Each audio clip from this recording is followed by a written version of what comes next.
Olá a todos, a paz do Senhor. Hoje teremos a nossa última lição da nossa revistinha PEC, revista Josué, com a lição de número 13, que vai falar justamente sobre deixando um legado para as gerações. Muito importante você fazer a leitura do capítulo 24 para uma melhor compreensão. Antes de nós iniciarmos a nossa lição, eu queria deixar aqui o agradecimento a todos que nos acompanharam, a todos que compartilharam, principalmente para aquelas pessoas que ainda não estão frequentando os cultos, né? Então fica aqui o nosso agradecimento, que você continue firme no estudo da palavra.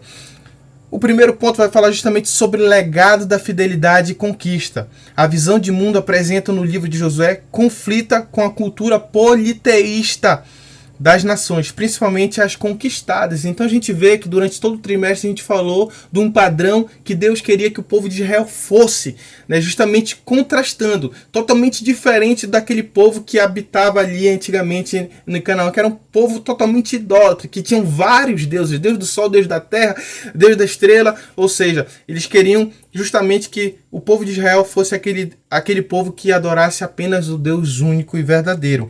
Né? O primeiro ponto vai falar justamente sobre esses outros deuses. Vai falar de como o pai da fé, o Abraão, foi resgatado justamente dessa vida idólatra.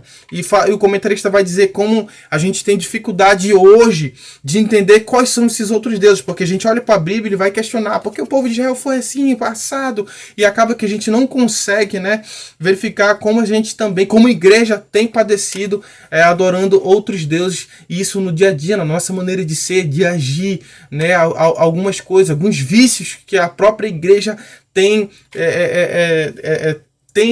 tido dificuldade, principalmente nos dias de hoje. Precisamos rever isso, porque olha o que o comentarista vai dizer: do mesmo modo que Josué chama a atenção de Israel para fazer uma escolha decisiva, os cristãos de hoje devem escolher submeter-se ao senhorio de Cristo e viver obediente à palavra de Deus. O segundo ponto justamente vai falar sobre Deus único e verdadeiro. Como é que a gente consegue, né, servir apenas um Deus? E justamente Josué, né, vai falar que eles deviam continuar temendo ao Senhor e servir-lhe com integridade. Para a gente entender a aula de hoje, a gente tem que entender o contexto. Né? A gente vai ver que Josué ele vai discursar para toda a nação de Israel. Ele vai começar a expor desde o início, desde o chamado de Abraão, né, de como Deus havia sido com o povo de Israel, chamando a atenção para o povo justamente continuar servindo Deus com integridade. Olha o que o comentarista vai falar: abandonar ídolos significa que Israel rejeita o passado pecaminoso e abraça a fé no Deus único e verdadeiro, fazendo totalmente o contrário do que a geração que ficou no deserto fez. O que distinguia era a sua lealdade única a Deus. Então, o que era diferente, o que Israel se diferenciava de todas as outras nações, justamente que ela tinha apenas um Deus, né, que é o Deus único e verdadeiro. E todo esse padrão era voltado a ter uma vida que agradava a esse Deus único e verdadeiro. Isso era a total diferença entre os israelitas e as outras nações. O terceiro ponto justamente vai falar sobre essa conquista, né, de como Deus ele é um Deus de provisão, porque a possessão atual da terra, das suas cidades, vinhas e olivais, mais uma vez atribuída não aos esforços de Israel, né? Então a gente vê que sempre foi Deus. E aqui Josué vai falar justamente sobre essa herança que foi herdada por Israel. Porque eles estavam desfrutando das vinhas, das plantações, das edificações, e nada daquilo foi feito por Israel. Né? Aquilo foi dado por Deus. Então, mais uma vez aqui, Josué vai falar que não se tratava dos esforços do povo de Israel. Aquilo não era fruto do seu esforço, mas sim da bondade e da provisão de Deus. E o povo simplesmente entra na terra e ocupa, né, e desfruta de suas riquezas. Justamente Josué falando sobre isso, da bondade de Deus. Tudo ao seu redor era uma constante testemunho de sua total dependência de Deus. Então tudo que Israel olhava ali e contemplava e desfrutava era justamente para lembrar da bondade e da provisão de Deus, assim como também hoje na nossa vida, tudo que nós vemos que Deus, muitas das vezes nós não somos merecedores, mas temos que ter a lembrança que nosso Deus sempre está nos abençoando. O ponto 2 vai falar sobre legado da família. Um dos maiores desafios de cada família é valorizar e investir também na vida espiritual de seus membros. Apesar da correria, não há desculpa para descuidos ou negligências quanto à fé de sua família. É muito importante. Às vezes a gente fala, eu tô com uma vida corrida, não tô tempo disso, tô tempo de ir para a igreja, para ler a palavra. A gente tem que parar e nos organizar, porque isso é muito importante. Nós vamos falar justamente sobre o discurso de Josué, quando ele chama a responsabilidade para ele, quando ele tenta exercer sua influência perante ao povo de Israel. O tópico é justamente falar sobre que ele vai dizer, Josué sabia que sua família e o povo deveriam fazer uma escolha definitiva em relação a quem eles serviriam. Ele insistiu para que eles afirmassem sua lealdade claramente àquele em que colocavam todas as suas esperanças. Então Josué exerceu a sua influência, né, perante o povo de Israel para dizer, olha, eu e minha casa serviremos ao Senhor.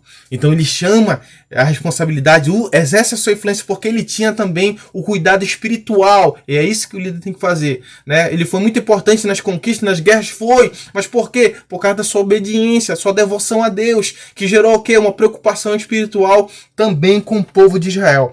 José já fizera a sua escolha, né? Ele exerceria toda a influência de que dispunha para ajudá-los a fazer a escolha certa. Eu e minha casa serviremos ao Senhor. Então, da mesma maneira, hoje nós temos que usar nossa influência para influenciar, né, as pessoas que estão ao nosso redor, né, através do nosso testemunho, nós sendo uma referência, uma pessoa, né, uma pessoa que pode ser esse canal de bênção para as pessoas que não conhecem Cristo. O segundo tópico é falar justamente sobre minha casa. Olha como é interessante a gente ver que o comentarista ele pega eu e minha casa serviremos ao Senhor e começa a destrinchar. Primeiro falou da pessoa de Josué, ele chamando a responsabilidade, eu. Agora ele vai falar sobre a minha casa. Olha, como é importante. A semelhança de Josué, o maior desafio para um casal cristão sempre é o de criar uma cultura familiar baseada em valores espirituais, que seja mais forte e tenha mais influência em seus filhos do que qualquer outra cultura mundana. Então, como o comentarista, a revista vai destrinchar essa frase de Josué, ele vai dizer que é muito importante criar uma base forte, a base familiar muito forte, numa cultura bíblica, onde não importa onde essa pessoa esteja, o meio não consegue influenciar ela, mas ela influencia o meio em que ela vive. É isso que nós cristãos devemos fazer. E assim, na frase de Josué, ele vai deixar isso bem claro, que não só ele, mas toda a sua família estava arraigada ali no rio da vida, que é Jesus Cristo. Amém? O terceiro tópico vai falar sobre esse último pedaço da frase de Josué, serviremos ao Senhor. A convicção de Josué expressada nesse texto comprova como a família sempre teve um papel importante na história bíblica. Quando ameaçada ou desafiada, lutava para sobreviver e preservar a unidade familiar. Mais uma vez aqui, a gente falando da família, porque o discurso de Josué, você que lê o capítulo 24, você vai ver ele expondo, né, tudo que Deus havia feito desde o passado, como ele acompanhou o povo de Israel, como que ele foi bondoso, como que ele sempre providenciou, né? E ele vai falar assim, olha, se parece olha, diante de todas essas coisas boas, se parece-vos mal servir ao Senhor, meu irmão, eu não quero nem saber. Eu e minha casa serviremos ao Senhor. Então ele exerce a sua influência perante o povo para animar o povo, né, a continuar a servir, né? E ele coloca a casa dele como referência. Então nós precisamos, né, trabalhar nisso, porque a família base é a base da sociedade. E se nós temos boas famílias, teremos uma boa sociedade. Então nós, como cristãos, precisamos avaliar isso para que a gente também tenha uma base familiar muito boa. E como é que a gente consegue isso? Não sendo superficial, né? E como a gente não é superficial? Exercendo as armas que Jesus deixou pra gente. A oração doméstica, o culto no lar, cânticos e louvores a Deus, indo ao templo. Tem gente que fala, não, eu posso ser igreja na minha casa, não preciso ir ao templo. Ei, né? Nós não fomos criados para viver sozinho. E, principalmente como igreja, precisamos estar unidos para cumprir o propósito, o ID, né? O ID do Senhor. Amém? Muito importante congregar, muito importante ir ao templo. E ainda mais nessa quarentena a gente realmente viu, né, a extrema importância de estar nos cultos, de sentir o amor dos irmãos, da igreja, do culto coletivo. Muito importante isso. terceiro e último ponto vai falar justamente sobre o legado que vence a morte, né? Justamente o que nós vamos deixar, o que eles deixaram, né? É muito importante nós como cristãos deixar um legado aqui nessa terra. A gente não está aqui à toa, então se a gente não está aqui à toa, a gente tem uma missão para cumprir e que a gente possa fazer isso da melhor forma. Documento escrito em pedras memoriais, como as edificadas no leito do Jordão, era um memorial para as futuras gerações, especialmente da salvação do povo pelas mãos de Deus, e serviam como encorajamento para continuar confiando no Senhor ao enfrentar os inimigos. Então, algo que era muito comum naquela época justamente era deixar memoriais. A gente viu durante todo o trimestre como as pessoas erigiam um altar, a pedra, justamente para quando passasse por lá, trouxesse aquele simbolismo e aquela lembrança. Então Josué, depois de todo o seu discurso, né, e de ele influenciar ali o povo de Israel a servir a Deus, o povo de Israel, é verdade, nós vamos servir e tudo mais, e ele então pega uma pedra e coloca ela como um símbolo de testemunho de que o povo de Israel naquele dia estava dizendo sim ao Senhor, sim ao servir ao Senhor, sim a ser fiel todos os dias da sua vida. Então aquilo era muito importante. E hoje pra gente, né, essa nova aliança que Cristo deixou pra gente, justamente se retrata o quê? Nas Escrituras. Hoje a Bíblia Sagrada é como se fosse aquela pedra que Josué deixou lá. A gente olha pra Bíblia Sagrada e vê justamente ela como testemunha do plano de salvação de Deus para nós. A gente olha para a Bíblia Sagrada e vê aqui o testemunho de Jesus Cristo, que morreu por nós para que a gente tivesse uma reconciliação com o nosso Deus. Então, muito importante a gente também tá vendo a Bíblia Sagrada justamente como essa pedra, como José colocou lá como testemunho. O segundo tópico desse último vai falar sobre a pátria celestial. Né? A gente vai ver como as vidas de José e Eleazar são exemplos de obediência e fidelidade a Deus, que cumpre todas as suas promessas. Porque a gente vê como Deus usou Josué para conduzir o povo do deserto até se estabelecer na terra prometida. A gente vai ver como o Senhor usou José no Egito para preservar o povo de Deus. A gente vai ver como Deus usou Eleazar, muito importante porque ele sucede seu pai Arão como sacerdote e continua o seu legado. Existem muitas pessoas que a gente poderia citar aqui, mas a revista traz à memória essas 3 pessoas que foram muito importantes e deixaram o seu legado, cumpriram a sua missão. Amém? E aí, justamente a gente está falando cumpriu a sua missão porque no final do capítulo a gente vê que Josué cumpre os seus dias e Deus recolhe para ele. Então, um momento a gente vai ter que partir, mas que a gente possa partir com a memória de que nós fizemos o melhor para Deus aqui nesse lugar. E o terceiro tópico e último vai falar sobre qual legado deixaremos.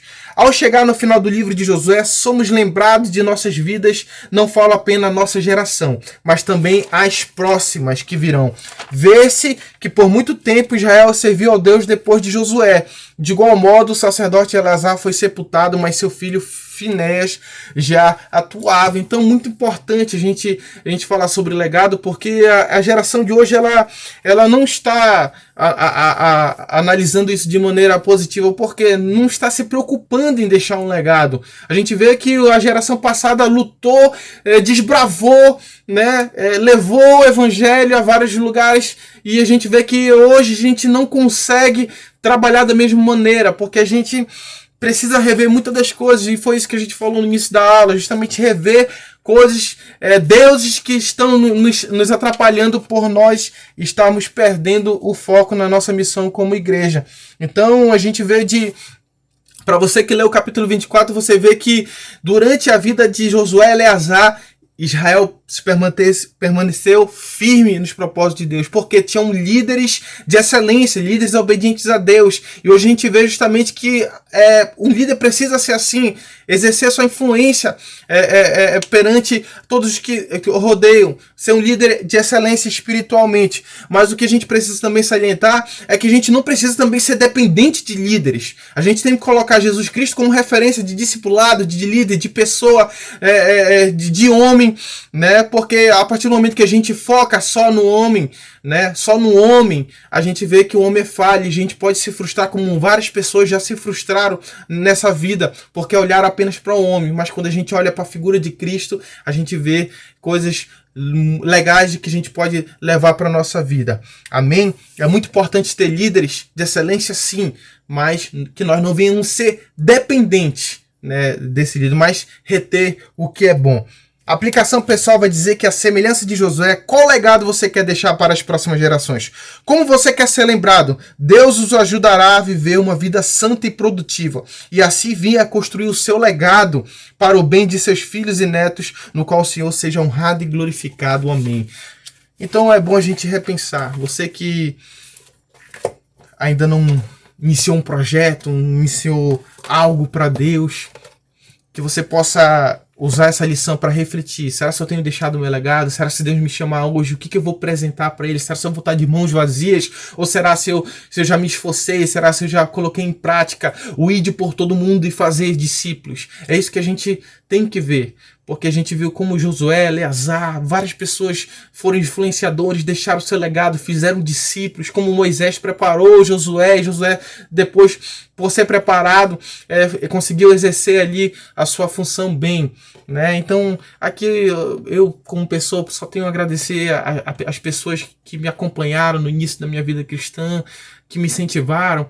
Aqui eu faço menção do nosso saudoso irmão Alfredo, pastor Almeida, que foram muito importantes no início da minha caminhada, que me incentivaram bastante, me incentivaram a ser um estudioso da Bíblia, a ser bastante ali empenhado na obra, né? Também vendo nos exemplos dele, né? De pessoas que realmente trabalhavam, arregaçavam as mangas. Então, a gente precisa ser essas pessoas, a gente precisa influenciar as pessoas. Assim como nós somos influenciados por essas ótimas pessoas, também nós precisamos influenciar e passar. É como aquela corrida, né, de bastão. Você não vai correr sozinho. Uma hora você tem que pegar e passar o bastão para a pessoa, e essa pessoa vai correr e vai passar o bastão para outra. É um trabalho coletivo que nós precisamos analisar como igreja e botar em prática. Amém? Aqui fica mais uma lição. Se você tiver alguma dúvida, coloca nos comentários, se inscreve no canal, e aqui nós agradecemos aqui mais uma oportunidade para a glória de Deus. Amém?